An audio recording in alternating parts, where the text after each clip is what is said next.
युगादिकृद् युगावर्तो नैकमायो महाशनः अदृश्यो व्यक्तरूपश्च सहस्रजितनन्तजित् युगादिकृद् युगावर्तो युगादिकृद् युगावर्तो युगादिकृत् युगावर्तो नैकमायो महाशनः नैकमायो महाशनः नैकमायो महाशनः अदृश्यो व्यक्तरूपश्च अदृश्यो व्यक्तरूपश्च अदृश्यो व्यक्तरूपश्च सहस्रजितनन्तजित् सहस्रजितनन्तजित् सहस्रजितनन्तजित् युगादिकृद् युगावर्तो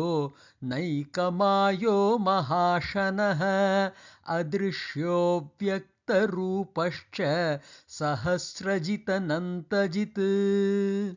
In this Shloka number 33, we have 8 names from 300 to 307. The 300th Nama is Yugaadi-Krut. For the purpose of Pushparchana, we say Om Yugaadi-Krute Namaha. Shankaracharya expresses his Anubhavam as Yugadhye Kalabedasya Kartrutvat Yugaadi-Krut. Yuganam Adim Arambham Karoti Itiba. Acharya gives two attributions. Because Bhagavan is the agent of the division of time starting with yugas, he is called as Yugaadi-Krut. Division of time as in defining Satyug, Treta Yug, Dwapara Yug and Kali Yug. The second one, Acharya says, is because Bhagavan initiates the beginning of each yuga. This represents either each Mahayug or, as our tradition sees it, the creator of each Kalpa, the day of Brahman. Alternately, we also add a third attribution. This is based on the root of the word Yuga. Yuga is derived from the root Yuj, to unite. He creates the continuity or connectivity between one yuga and another by ensuring that the life forms are recreated according to their karmas. And for meditation, we go a step beyond. We put the value that the concept I is beyond time. Time is only a projection of our mind. If you contemplate on the past, you will see that less than 1% of what happened you remember. Contemplating on this will lead to the realization that only the present is the truth, and the present is an expression of action and not a projection of the past. The successes or the failures that we assume becomes merely a myth. When action becomes the motivator, you can create new era, a new yuga every moment. The 301st Nama is YugaVarto. For the purpose of Pushparchana, we say Om YugaVartaya Namaha. Shankaracharya expresses his Anubhavam as Yugani Kritadini Avartayati Kalatmana iti YugaVarto. He is called YugaVarto because he, as the very essence of time, Kalatmana, causes the yugas, beginning with Krita Yuga, to revolve in a continuous cycle, Avartanam. As per dictionary, we have seen frequency, iteration, repetition, etc. Avartaha in this context will mean the rotation or the cyclical aspect of yuga. Gregorian way of looking at time is a vector, while Vedic way of looking at time is cyclical. In fact, we recycle the 60-year period. Every 60 year, a new cycle of the years will start. The context of time is derived based on Brahma's 100 years, with each year having 365 days. Each day is called a kalpa. Each kalpa has 2000 Chatur Yugas, of which 1000 are during the day of Brahma and 1000 at the night. Each Chatur Yuga has 4 Yugas. They are Satyuga or Krita Yuga, Treta Yuga, Dwapara Yuga and Kali Yuga. One Yuga is 432,000 years. A Kali Yuga is one Yuga, which means one Kali Yuga will have 432,000 man years in this earth. Dwapara Yuga is twice that, which comes to 864,000 years. Treta Yuga will be 1,296,000 years, which is 3 times that of Kali Yuga. And Sat Yuga will have 1,728,000 man years, which is 4 times one Yuga. Now 4,320,000 years is one Chatur Yuga. 1000 Chatur Yuga equals 1 day of Brahma, which is like 4,320,000,000, and 1000 Chatur Yuga, which is 1 night of Brahma, will have the same, a total of 8.64 billion years. Literally, meaning of this name is he repeats all through the cycle of time. Basically, after Kali Yuga, the next Krita Yuga will start. There is an overlapping period called as Sandhya. He is not only the creator of time as we saw in the previous Nama, but he is also the administrator of time as we see in this Nama. For meditation purposes, we focus on the value that time is cyclical. It repeats with all the experiences. This is a realization we associate with our focus on action and not the results. The experiences from the results will go through its own cycle. The same result does not produce the same experience each time. Experiences are different from the result, and it is our ignorance that we associate experiences to results. Experiences are associated with time, and remember, they go in cycle. The 302nd Nama is NaikaMaayo. For the purpose of Pushparchana, we say Om NaikaMaayaya Namaha. The root Naikaha comes as a Nama in Shloka number 78. As per dictionary, the word Maya means deceitful tricks, unreality, fraud, phantom, jugglery, etc. Shankaracharya expresses his anubhavam as Eka Maya na vidyate, Bahvi Maya vahati iti NaikaMaayo. It is not a single illusion. It is many illusions that carry or manifest as existence. Therefore, he is called NaikaMaayo, the one associated with manifold Mayas. Further, Acharya quotes Panini's Sutra. The sutra he quotes is Nalopo Nanchaha. Here he highlights the intrinsic qualities in language and life. Just as na inherently signifies negation, some qualities or truths are self-existent and do not rely on external conditions. This is a great justification for why there are many Mayas. And because this Nama has Maya associated with it, this Nama has conflicting approaches based on the philosophies. In principle, we have seen 3 surviving branches of philosophies associated with Hinduism. They are Advaita, Visishtadvaita and Dvaita. The literal meaning of the word Maya is illusion, something that appears as though it exists, while in reality it does not. While Acharya associates it to the literal meaning, that is Advaita, Visishtadvaita and Dvaita rather take it as knowledge particularly about wonderful truths, and they insist it should not be associated to the literal meaning.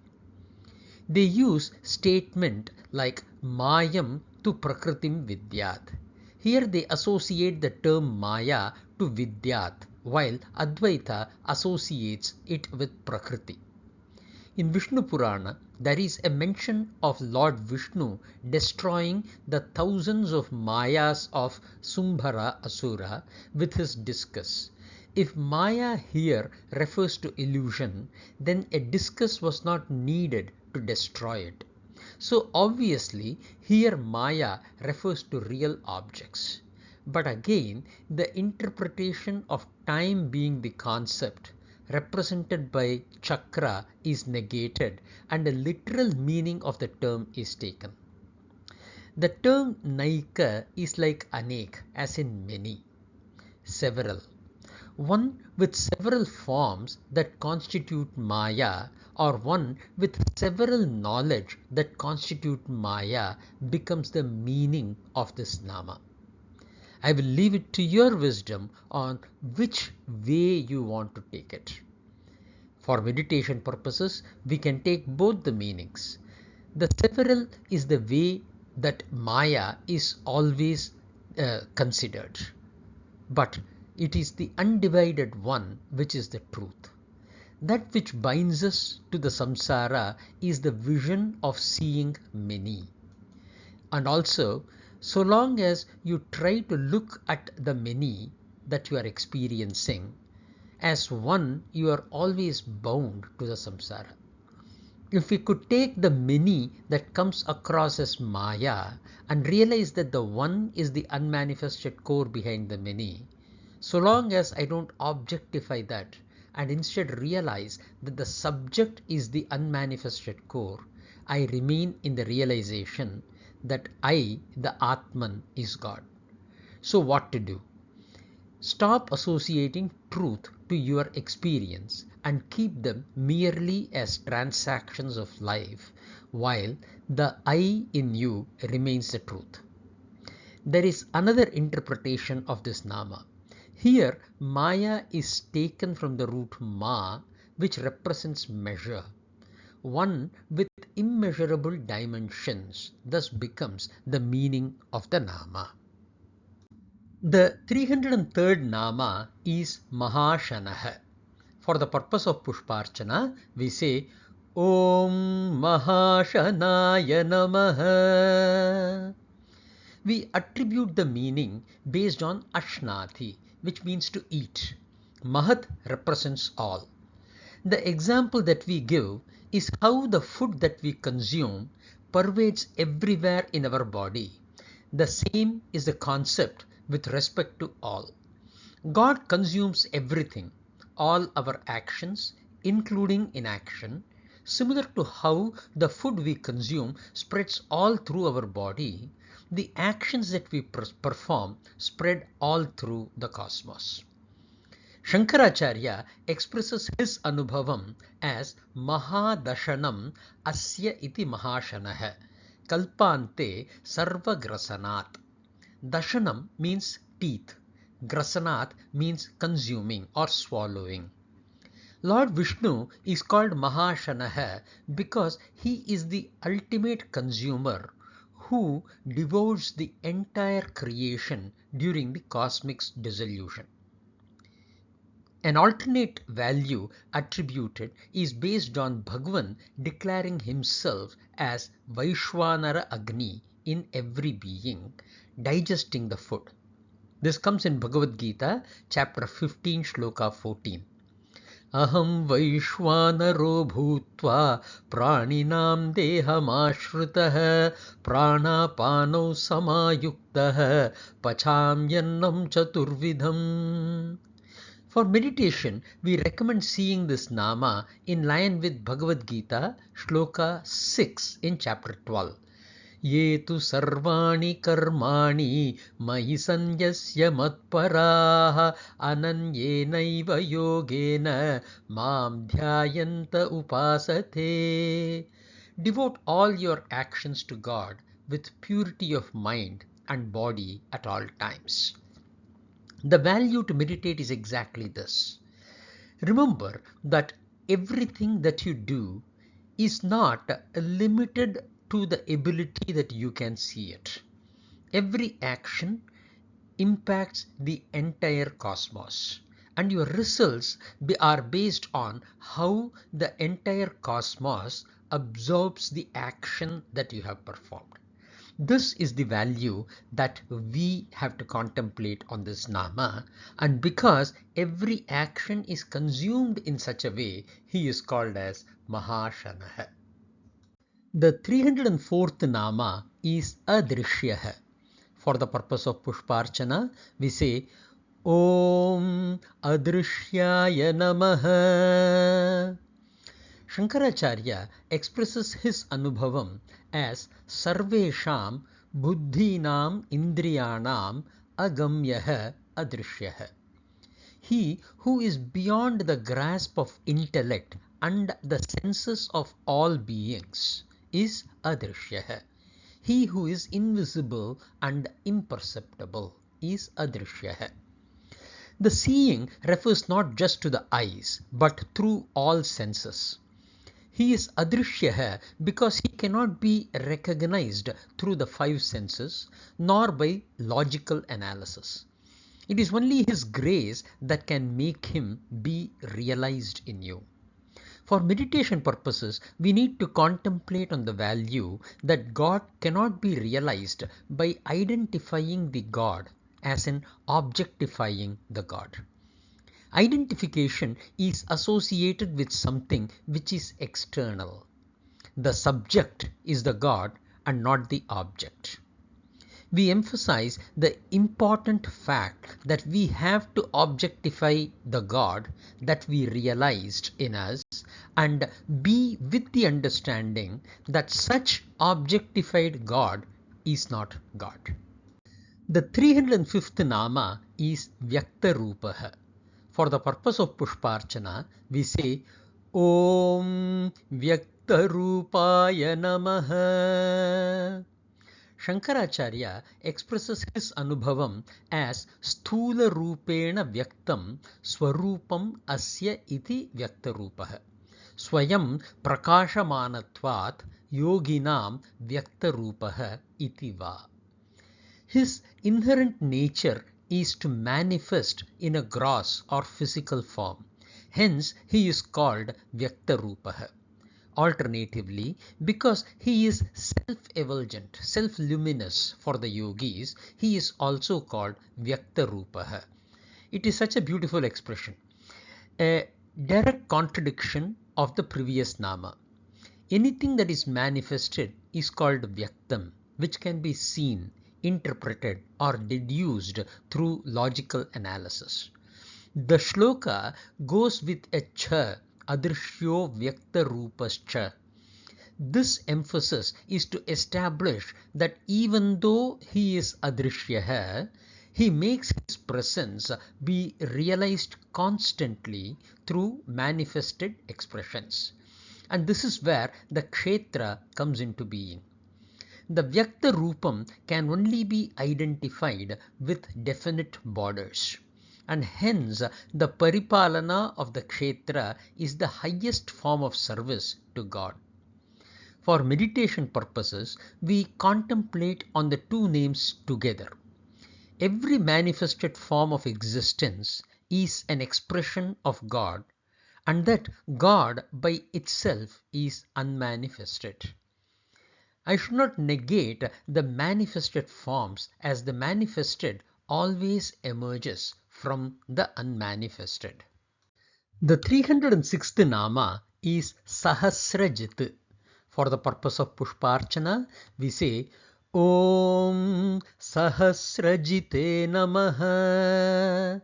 Sahasra means 1000 and Jit means victories. Shankaracharya expresses his anubhavam as Surarinam Sahasrani Yuddhe Jayatiti Sahasrajit. Surarinam refers to the enemies of the divine beings, the Asuras. The Sura is the Devas or the demigods, and Ari are the enemies. Against them, the Asuras, thousands of war have been won by Bhagwan, hence he is called Sahasrajit. We have seen the Nama Surariha with similar value in Shloka number 22. For meditation, we take this value, conqueror of innumerable foes. Lord Vishnu is referred to as Sahasrajit because he conquers countless enemies of Dharma. This is not limited to physical foes but also symbolizes the victory over internal enemies such as ignorance, ego, attachment, and desires that obstruct spiritual progress. As protector of Dharma, as the preserver in the Trinity, which is Brahma, Vishnu and Shiva, he ensures the protection of Dharma. His victories in various incarnations, such as Narasimha Avatar or Rama Avatar or Krishna Avatar, demonstrate his role as the supreme protector and the conqueror of all forces opposing righteousness, which is adharmic in nature. He is also considered the master of infinite qualities. The term can also be interpreted as one who conquers with innumerable capabilities. Lord Vishnu, being infinite and omnipresent, possesses countless divine attributes that make him supreme and victorious in all aspects. His sovereignty extends beyond human comprehension, making him victorious over all existence. Time and space and anything you take for that matter. The inner victory is another great value that we can contemplate on. For spiritual aspirants, Sahasrajit represents the Lord as the conqueror within, helping the devotees to overcome their infinite karmas and guiding them to liberation. The 307th Nama is Anantajit. For the purpose of Pushparchana, we say Om Anantajite Namaha. The root Anantaha comes as a Nama in Shlokas 70 and 95. Ananta refers to endless and Jit refers to victory or being victorious. Shankaracharya expresses his anubhavam as Sarvani Bhutani Yuddha Kridadishu Sarvatra Achintya Shaktitaya Jayatiti Anantajit. He who by virtue of his inconceivable power is victorious over all beings in battles, games and everywhere else is called Anantajit. We take the previous Nama and this one together, Sahasra JidaNan, for meditation, as they mean the same. I am presenting a brief note on how to differentiate the names. Sahasrajit reflects the divine aspect of God in action, like engaging in battles to preserve dharma, whether in cosmic conflicts like those seen in the Puranas, or in helping a bhakt overcome the worldly and spiritual obstacles. As a Nama, the purpose is bending our ego and seeking divine help in overcoming challenges in life and spiritual path that we pursue in our life. Anantajit reflects transcending divine aspect of God, which goes beyond all dualities, eternally victorious, symbolizing the infinite and eternal reality that is untouched by time, space and conditions. As a Nama, the purpose is to inspire us to transcend the finite and aim for moksha,